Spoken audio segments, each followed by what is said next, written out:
ನೀವಿನ್ನು ನಿಮ್ಮ ಡೈಮಂಡ್ ಕನ್ನಡ ಟಿವಿಗೆ ಸಬ್ಸ್ಕ್ರೈಬ್ ಆಗಿಲ್ಲವೇ? ಹಾಗಿದ್ದರೆ ಸಬ್ಸ್ಕ್ರೈಬ್ ಬಟನ್ ಮೇಲೆ ಕ್ಲಿಕ್ ಮಾಡಿ ಹಾಗೂ ನಮ್ಮ ಹೊಸ ವಿಡಿಯೋಸ್ ಅಪ್ಲೋಡ್ಗೋಸ್ಕರ ಪಕ್ಕದಲ್ಲಿ ಕಾಣುವ ಬೆಲ್ ಬಟನ್ ಮೇಲೆ ಕ್ಲಿಕ್ ಮಾಡಿ. ನಮ್ಮ ಎಲ್ಲ ವಿಡಿಯೋಸ್ಗಳನ್ನು ಲೈಕ್ ಮಾಡಿ, ಶೇರ್ ಮಾಡಿ ಹಾಗೂ ಕಮೆಂಟ್ ಮಾಡಿ.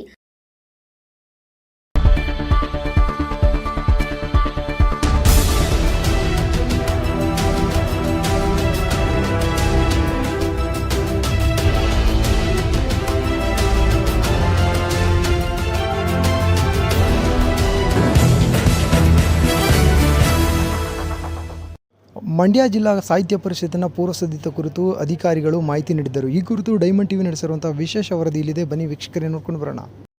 ಧ್ವಜಾರೋಹಣ ಸಮಿತಿ ವಹಿಸಿದ್ದಾರೆ, ಹೇಗನ್ಸ ಸರ್ ಖುಷಿ? ಧ್ವಜ ಸಮಿತಿಗೆ ನಾನು ಉಪಾಧ್ಯಕ್ಷನಾಗಿದ್ದೇನೆ. ಮಾನ್ಯ DC ಅವರು ಮತ್ತು ಮಾನ್ಯ ಮುಖ್ಯ ಕಾರ್ಯನಿರ್ವಾಹಕ ಅಧಿಕಾರಿಗಳು, ಜಿಲ್ಲಾ ಪಂಚಾಯತ್ ಇವರ ಒಂದು ಮಾರ್ಗದರ್ಶನದಲ್ಲಿ ಸಮಿತಿಗಳನ್ನ ರಚನೆ ಮಾಡಲಾಗಿದೆ. ಬಹಳ ಸಂತೋಷ ಅನಿಸುತ್ತೆ. ಅತ್ಯಂತ ದೊಡ್ಡದಾದಂಥ ಒಂದು ವೇದಿಕೆ ಇಲ್ಲಿ ನಿರ್ಮಾಣ ಆಗಿದೆ.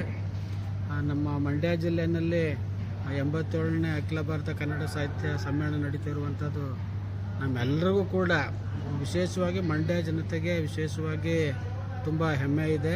ಹಾಗೆ ಇಡೀ ರಾಜ್ಯದ ಮತ್ತು ಅಂತಾರಾಷ್ಟ್ರೀಯ ಮಟ್ಟದಲ್ಲಿರುವಂಥ ಎಲ್ಲ ಕನ್ನಡಿಗರಿಗೂ ಕೂಡ ಒಂದು ಅತ್ಯಂತ ಅದ್ಭುತವಾದಂತಹ ಸಮ್ಮೇಳನ ಇದು. ಎಲ್ಲರೂ ಕೂಡ ಬರ್ತಾರೆ. ಕನ್ನಡ ನಾಡಿನಲ್ಲಿ ಕನ್ನಡ ಭಾಷೆಗೆ ಹೆಚ್ಚಿನ ಮಹತ್ವ ಸಿಗ್ತಾ ಇದೆ. ನಾಡು ನುಡಿಯನ್ನು ಉಳಿಸುವಂತಹ, ಬೆಳೆಸುವಂತಹ ಒಂದು ಅದ್ಭುತವಾದಂಥ ಕಾರ್ಯಕ್ರಮ ಇದು. ನಮಗೆ ಭಾಳ ಸಂತೋಷ ಆಗ್ತಾ ಇದ್ರಲ್ಲಿ ಭಾಗವಹಿಸಲಿಕ್ಕೆ. ನಾವು ಕೂಡ ನಿರಂತರವಾಗಿ ಈ ಒಂದು ಕಾರ್ಯದಲ್ಲಿ ಭಾಗವಹಿಸ್ತಾ ಇದ್ದೀವಿ. Thank you sir. ಲೋಕೇಶ್ ಅಂತ. ಓಕೆ. ನಾನು ಡಯಟಲ್ಲಿ ಉಪನ್ಯಾಸಕನಾಗಿ ಕೆಲಸ ಮಾಡ್ತಾ ಇದ್ದೀನಿ. ಓಕೆ. ಕಳೆದ ಸರಿ ಮಂಡ್ಯ ಜಿಲ್ಲೆಯಲ್ಲಿ ನಡೆದಂಥ ಕನ್ನಡ ಸಾಹಿತ್ಯ ಸಮ್ಮೇಳನ 63ನೇ ಕನ್ನಡ ಸಾಹಿತ್ಯ ಸಮ್ಮೇಳನದಲ್ಲಿ ನಾನೊಬ್ಬ ಸ್ವಯಂ ಸೇವಕ. ಅವಾಗ ನಾನು MA ವಿದ್ಯಾರ್ಥಿ. ಈಗ 30 ವರ್ಷದ ನಂತರ ನಾನು ಉಪನ್ಯಾಸಕನಾಗಿ ಕೆಲಸ ಮಾಡ್ತಾ ಇದ್ದೀನಿ. ನಿಜವಾಗ್ಲೂ ಕೂಡ ಮಂಡ್ಯದಲ್ಲಿ ಸಾಹಿತ್ಯ ಸಮ್ಮೇಳನ ನಡೀತಾ ಇರುವಂಥದ್ದು ನಮ್ಮ ಕನ್ನಡ ನಾಡಿನ ಜನರಿಗೆ ಅತ್ಯಂತ ಅದ್ಭುತವಾದಂಥ ಒಂದು ಸಂತೋಷ ಉಂಟು ಮಾಡ್ತಾ ಇದೆ. ಅದರಲ್ಲೂ ಮಂಡ್ಯ ಸಕ್ಕರೆ ನಾಡಿನಲ್ಲಿ ನಮ್ಮ ಜಲ, ನೆಲ, ಗಾಳಿ, ಅದರಲ್ಲೂ ಮಂಡ್ಯ ವಿಶೇಷತೆ, ಇಲ್ಲಿನ ಕಬ್ಬು, ಭತ್ತ ಇವೆಲ್ಲವನ್ನು ಒಳಗೊಂಡಂಥ ಪರಿಸರದಲ್ಲಿ, ಇದರಲ್ಲೂ ಈ ಒಂದು ಅದ್ಭುತವಾದಂಥ ವೇದಿಕೆಯಲ್ಲಿ ಈ ಒಂದು ಕಾರ್ಯಕ್ರಮ ನಡೀತಾ ಇರುವಂಥದ್ದು ಭಾಳ ಸಂತೋಷದಾಯಕ. ಈ ವೇದಿಕೆಯನ್ನು ನೋಡಿದ್ರೆ ನಿಜವಾಗ್ಲೂ ಕೂಡ ಮೈಸೂರು ಅರಮನೆ ನೋಡಿದಷ್ಟು ನಮಗೆ ಸಂತೋಷ ಆಗ್ತಾ ಇದೆ. ನಡೀತಾ ಇರುವಂಥದ್ದು ತುಂಬ ಸಂತೋಷ ಸರ್. ಧನ್ಯವಾದಗಳು. ಮಂಡ್ಯ ಡಿಸ್ಟಿಕ್ ಡಯಟ್ ಆಫೀಸಲ್ಲಿ ಆಫೀಸ್ ಸೂಪರ್ಡೆಂಟ್ ಆಗಿ ಕೆಲಸ ಮಾಡ್ತಾ ಇದ್ದೀವಿ. ಓಕೆ. ಇಲ್ಲಿ ನಮ್ಮ ಮಂಡ್ಯದಲ್ಲಿ ಕನ್ನಡ ಸಾಹಿತ್ಯ ಸಮ್ಮೇಳನ ನಡೀತಾ ತುಂಬ ಹೆಮ್ಮೆಯ ವಿಷಯ. 87ನೇ ಸಾಹಿತ್ಯ ಸಮ್ಮೇಳನ. ಮಂಡ್ಯ ನಮ್ಮ ಮಂಡ್ಯ ಜಿಲ್ಲೆ ಅಂದರೆ ಭತ್ತದ ನಾಡು, ಸಿರಿವಂತಿಕ ನಾಡು. ಇಲ್ಲಿ ನಡೀತಿರೋದು ತುಂಬ ಸಂತೋಷ. ಭಾಳ ಅದ್ಧೂರಿಯಾಗಿ ಮಾಡ್ತಾಯಿದ್ದೀವಿ. ಸುತ್ತಮುತ್ತ ಎಲ್ಲ ಜಿಲ್ಲೆಯವರು ಬಂದು ಮಂಡ್ಯ ಜಿಲ್ಲೆಯಲ್ಲಿರ್ತಕ್ಕಂಥ ಎಲ್ಲ ಪ್ರೇಕ್ಷಣೀಯ ಸ್ಥಳಗಳನ್ನು ನೋಡಿ ಮಂಡ್ಯ ಜಿಲ್ಲೆಯ ಊಟವನ್ನು ಸವಿದು ಸಂತೃಪ್ತರಾಗಬೇಕು. ತುಂಬ ಚೆನ್ನಾಗಿ ಈ ಸಲ ಅದ್ದೂರಿಯಾಗಿ ಮಾಡಿದ್ದಾರೆ. ಜಿಲ್ಲಾ ಉಸ್ತುವಾರಿ ಸಚಿವರು ಮಾನ್ಯ DC ಸಾಹೇಬರ ನೇತೃತ್ವದಲ್ಲಿ ತುಂಬ ಚೆನ್ನಾಗಿ ನಡೀತಾ ಇದೆ. ಫಂಕ್ಷನ್ನು ತುಂಬ ಚೆನ್ನಾಗಿ ಆಗ್ತದೆ ಸರ್. ಭಾಳ ಅದ್ದೂರಿ ಆಗ್ತಾಯಿದೆ. ಅಲ್ಲಿ ಒಂದು ವೇದಿಕೆ ಎಷ್ಟು ಸಾವಿರ ಜನಕ್ಕೆ ಅವಕಾಶ ಇದೆ?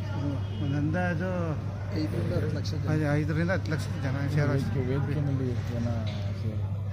ಎಷ್ಟು? 1 ಲಕ್ಷ ಜನಕ್ಕೆ 1 ಲಕ್ಷದಿಂದ ಆಸನ ವ್ಯವಸ್ಥೆ ರೆಡಿ ಎಲ್ಲ ತುಂಬ ಚೆನ್ನಾಗಿ ಮಾಡಿದ್ದಾರೆ. ಅಚ್ಚುಕಟ್ಟಾಗಿ ವ್ಯವಸ್ಥೆ ಮಾಡಿದ್ದಾರೆ.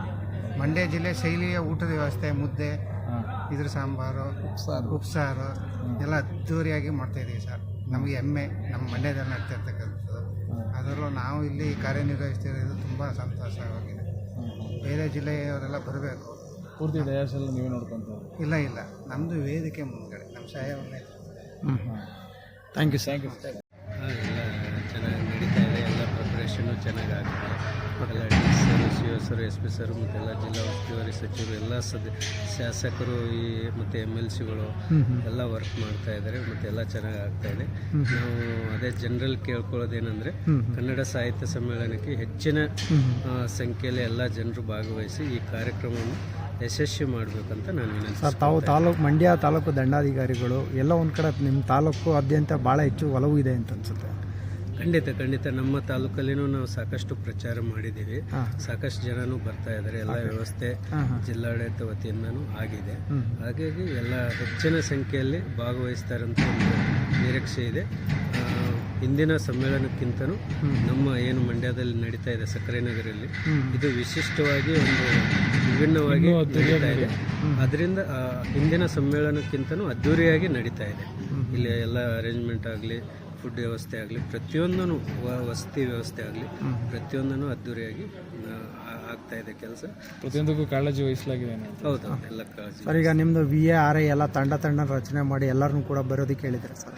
ಹೌದು, ಎಲ್ಲ ಅವ್ರಿಗೆ ಬೇರೆ ಬೇರೆ ಸಿಬ್ಬಂದಿಗೆ, ತಾಲೂಕಾ ಸಿಬ್ಬಂದಿಗಳಿರ್ಬೋದು, ಎಲ್ಲ ಜಿಲ್ಲಾ ಏನು ಸಿಬ್ಬಂದಿಗಳಿದ್ದಾರೆ ಜಿಲ್ಲಾ ಅವರೆಲ್ಲನೂ ಭಾಗವಹಿಸಿ ಇದನ್ನ ಯಶಸ್ವಿ ಮಾಡಿ. ಸರ್, ಎಲ್ಲೋ ಒಂದು ಕಡೆ ಒಂದು ದಿನದ ವೇತನವನ್ನು ಕೂಡ ಸಾಹಿತ್ಯ ಸಮ್ಮೇಳನಕ್ಕೆ ನೀಡ್ತಾ ಇದೆ. ಹೇಗನ್ಸ ಸರ್ ಖುಷಿ? ಇಲ್ಲ, ತುಂಬಾ ಖುಷಿ ಇದೆ. ಯಾಕಂದ್ರೆ ಈ ಒಂದು ಜಿಲ್ಲೆ ಬರ್ಬೇಕಂದ್ರೆ ಮತ್ತೆ 30 ವರ್ಷ ಕಾಯ್ಬೇಕು. ಹೌದು. ಈಗ 94ರಲ್ಲಿ ಹಿಂದೆ ಇಲ್ಲಿ ನಡೆದಿತ್ತು. 2024ರಲ್ಲಿ ಅಂದ್ರೆ 30 ವರ್ಷದ ನಂತರ ಪ್ರತಿ ಒಂದು ಜಿಲ್ಲೆ ಒಂದೊಂದ್ಸಲ ಹೋಗಿ ಬರ್ಬೇಕಂದ್ರೆ 31 ಜಿಲ್ಲೆ ಇದೆ. ಹೌದು ಸರ್. ಒಂದು ಕನಿಷ್ಠ 30 ವರ್ಷ ಬೇಕಾಗುತ್ತೆ. ಹಾಗಾಗಿ ಇದು ನೆಕ್ಸ್ಟ್ ಮತ್ತೆ ಬರ್ಬೇಕಂದ್ರೆ ಕನಿಷ್ಠ 30 ವರ್ಷ ಕಾಯ್ಬೇಕಾಗುತ್ತೆ. ಹಾಗಾಗಿ ಈ ಒಂದು ಏನು ಸಮ್ಮೇಳನವನ್ನು ಎಲ್ಲ ಜನ, ಮಂಡ್ಯ ಜನ ಇರ್ಬೋದು, ನಮ್ಮ ಕರ್ನಾಟಕದ ಜನತೆ, ಹೊರ ದೇಶದಿಂದ ಬರ್ತಕ್ಕಂಥ ಜನಗಳು ಇದೊಂದು ಭಾಗವಹಿಸಿ ಯಶಸ್ವಿ ಮಾಡಬೇಕಂತ ನಾನು ಕೇಳ್ತೀನಿ. Thank you so much. Thank you.